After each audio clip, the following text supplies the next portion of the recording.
I met my husband when I was 21. He appeared to be so charming, funny, caring, reliable, trustworthy. He had all the warm traits that you would look for in a man. After a year of dating, we decided that we were serious enough about each other to make it official. He made me feel like I was on such a big high. My friends would always tell me how lucky I was to be with someone who seemed so perfect. But I mistook the chaos as passion because the red flags were there from the very beginning. I was young. I didn't have anyone to teach me about dating or relationships. I thought I really loved him. The emotional abuse started off quite early in our relationship, and it was a collection of many different behaviours. Threats to break up with me if I didn't give in to his demands, telling me I was fat, unattractive, and that's why he didn't want to be intimate with me. He used my mental health against me, called me damaged goods, talking to other women online and lying about it when he was caught red-handed, telling me that I would never find anyone who was as perfect as he was. He would say to me, "You'll never find another man like me." Like most victims, I also isolated myself from my friends and family by never telling them what was really going on. It was easier for me to keep a pretense instead, so I put on my best smile and I told the world that my relationship was perfect and that we were a perfect little family. I'm not exactly sure how to explain the examples of gaslighting that I experienced, but it was strong enough to brainwash me into thinking that the violence was my fault, that I upset him and therefore I deserved what he had done to me. And the abuse went from being emotional to physical in 7 months. The first violent attack happened on Christmas Eve. I had been out that night for drinks with friends, as it was a small tradition we had every year. He came to pick me up and we got into an argument about timings. As always, I was wrong and he was right. In bed, the argument continued. After a while, he got up and started to pace the room. I didn't really understand what was going on, what was going through his mind. And before I could get my thoughts together, I felt the weight of his whole body on my chest and his hands squeezing tight around my neck. I was choking and struggling to breathe, so I knew I had to claw my way out of his grip. It's taken me nearly 9 years to realise that what he did to me that night was an act of non-fatal strangulation, and it's believed that abusers who use strangulation as a method of violence are 7 times more likely to kill their victim. After the attack, he told me he was breaking up with me. He said, "No woman has ever made me lose it like that before. I don't want to be with someone who does that to me." My first experience of domestic violence, and he blamed me for it. Told me that it was my fault and that I provoked the situation. And this blame game became a continuous theme in our relationship. He pushed me over a set of barriers on a night out once, bruising my back as a result.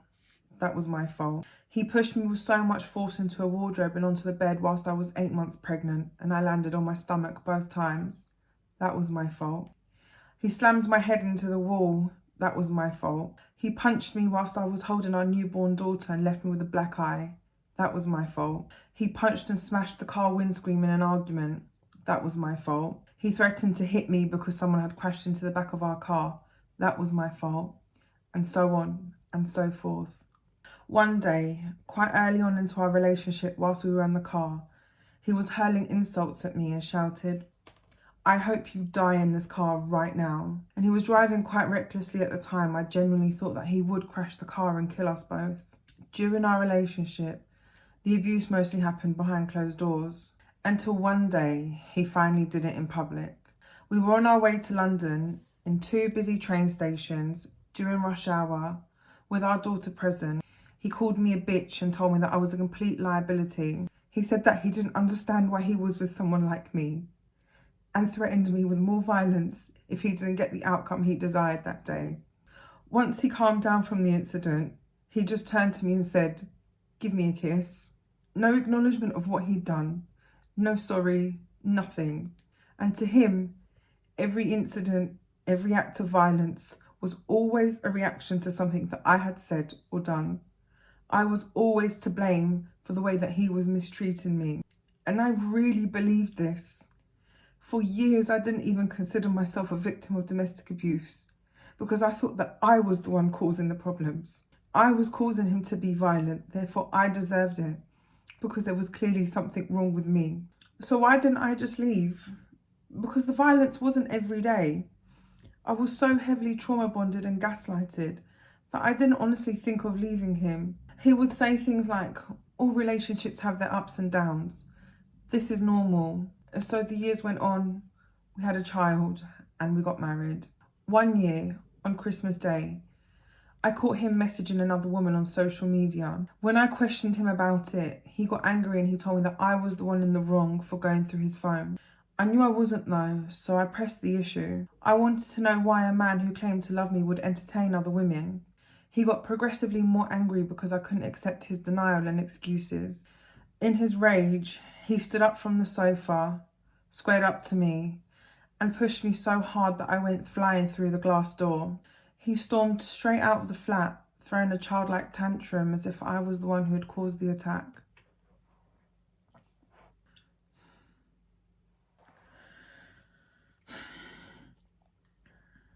Oh, fuck's sake. I remember putting my right arm on the floor to get up, and that's when I felt it. The pain. It was burning. Some places the glass was stuck in my arm, and in other places the blood was gushing right out. My arm was torn to shreds, my back ached, my ears were ringing, and my balance was completely gone. When I turned to look around, my blood was all over the door, the wall, and the floor. And there I was, on Christmas Day, picking out thick shards of glass, cleaning up the mess, and bandaging myself up, alone, whilst my daughter was sleeping in her room. And when he finally came back, again, just like every other time, there was no sorry for what he had done.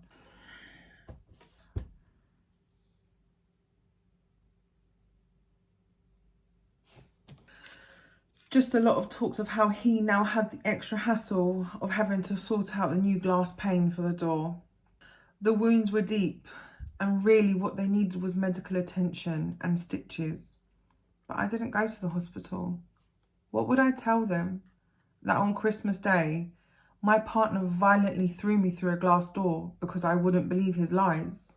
I even lied to family about the attack when they came over on Boxing Day. I was so desperate to maintain a public persona that I told my mum I'd lost my balance and fallen over. And he acted like the perfect boyfriend by being attentive to me all day in front of my family. I had to keep my arm bandaged for weeks after. I even paid to have the glass pane replaced. And I let the lies continue.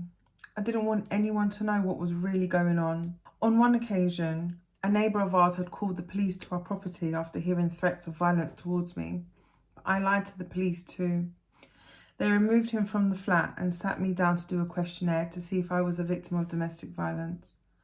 I lied on every single question they asked. I was embarrassed, and I was scared that if I told them the truth, that social services would come along and they would take my child away from me.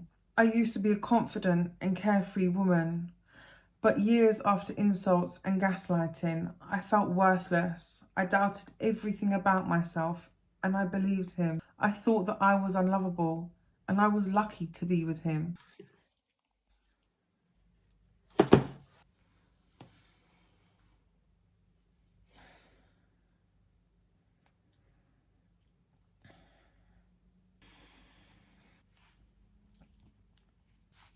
Final violent incident left me with visible bruising on my face and my shoulders. Everything that happened leading up to, during, and after that attack was traumatizing for me. I didn't go to work for a whole week. I didn't want anyone else to see me. Get it together.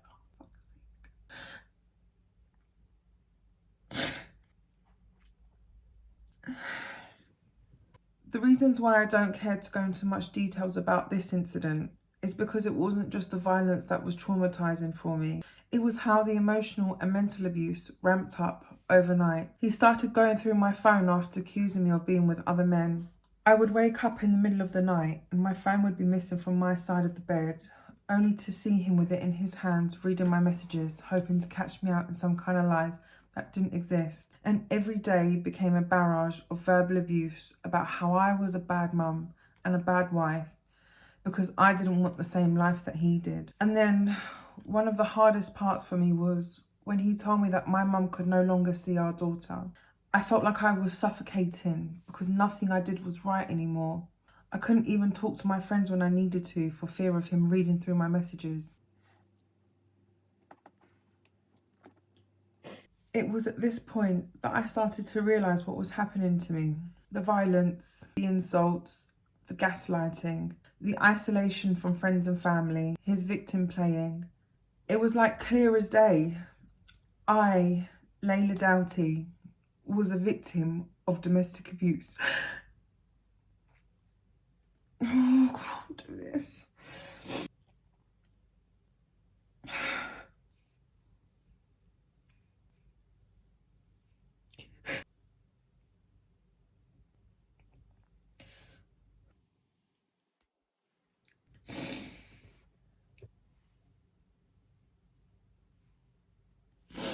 So slowly, I came clean to people around me.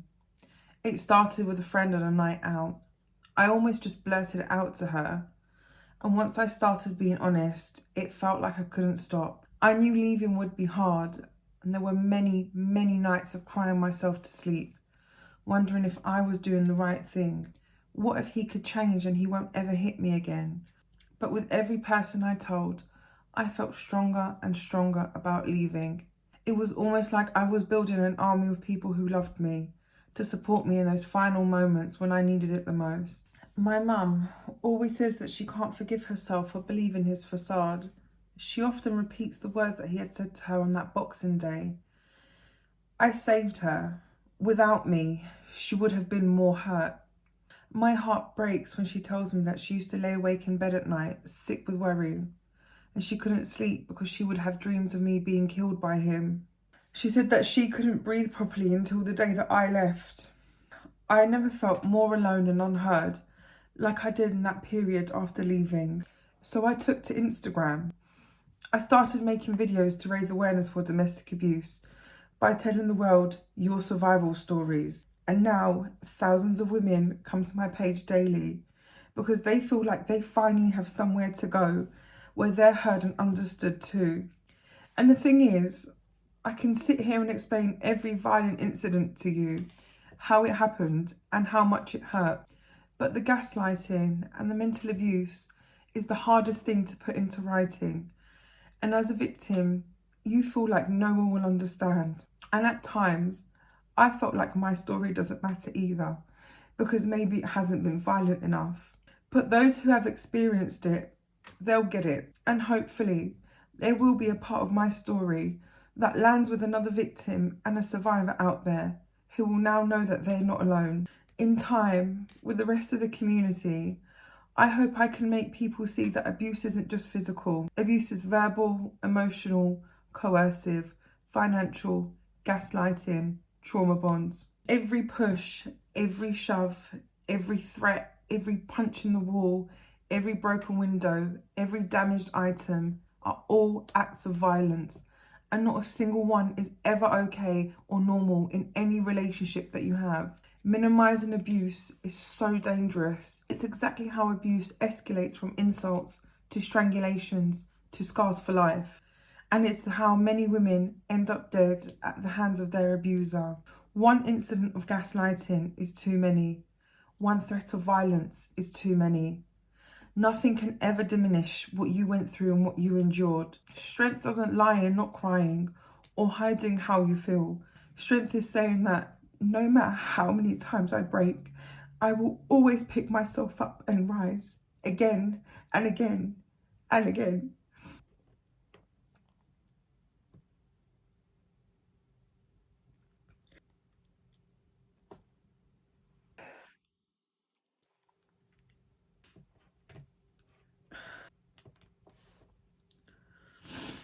So please, ladies, don't ignore red flags. Please get help and get out. Please help me change the narratives for other victims and survivors of domestic abuse.